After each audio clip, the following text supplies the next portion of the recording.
Hello everyone, আসসালামু আলাইকুম। কেমন আছেন সবাই? আমরা কিন্তু এই মুহূর্তে বেরিয়ে পড়েছি তিনজন।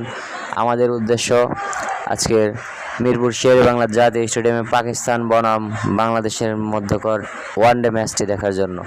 সো যাই হোক, আমরা কিন্তু বেরিয়ে পড়েছি। এখন কিন্তু আমরা মেট্রো রেলে চলে আসলাম, ঠিক আছে? আমাদের উদ্দেশ্য কিন্তু মেট্রো দিয়ে যাব। সো আমরা মেট্রোর লিফটে উঠতেছি উপরের দিকে। সো মেট্রোর ভিতরে ঢুকে পড়লাম। এখন টিকিটের অপেক্ষা, দেখা যাক। একটু ভিড় আছে, অবশেষে কিন্তু আমরা অনেকক্ষণ লাইনে থাকার পর টিকিটটা পেয়ে গেছি। সো আমরা এখন চলে যাব কিন্তু মেট্রোতে। যাই হোক, মেট্রোর ভিতরে চলে আসলাম।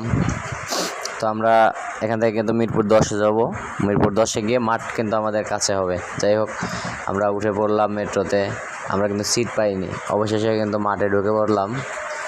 তো আমার বন্ধু বসে কি যেন বলার চেষ্টা করছে। যাই হোক, মাঠে কিন্তু রানিং খেলা চলছে, আমরা দেখলাম। এদিক দিয়ে কিন্তু তারপরে আবার মাঠে দিচ্ছে পানির বিরতি।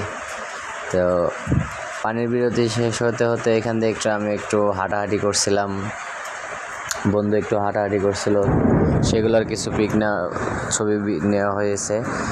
তারপরে এখনও মাঠে কিন্তু খেলা শুরু হয়নি, আমরা এদিক দিয়ে ভিডিও করতেছিলাম, সব কিছু দেখতেছিলাম। আর মাঠে কিন্তু মোটামুটি অনেক ভালো দর্শক, রমজান মাস হিসেবে অনেক দর্শক হয়েছে। আর আমরা যে গ্যালারিটাতে বসেছি সেই গ্যালারিটাতে তো একদম ফুল ফিল আপ, কোনো লোকই বসানোর মতো জায়গা হচ্ছে না, এরকম অবস্থা। তারপরে আবার খেলা শুরু হয়। যাই হোক, তখন ক্যামেরাটা জুম করে কাছে করে নিয়ে আসা। তখন কিন্তু বলিংয়ে ছিল মেহেদি মিরাজ। তো মেহেদি মিরাজ বল করছে, দেখেন তার বলিং লাইনটা কিন্তু অনেক সুন্দর ছিল। এখানে ঠেলে দিয়ে কিন্তু ব্যাটিং একটি রান নেয়। তো খেলা চলছে, এটা কিন্তু ভিআইপি গ্যালারি, ওইখানে বাংলাদেশের।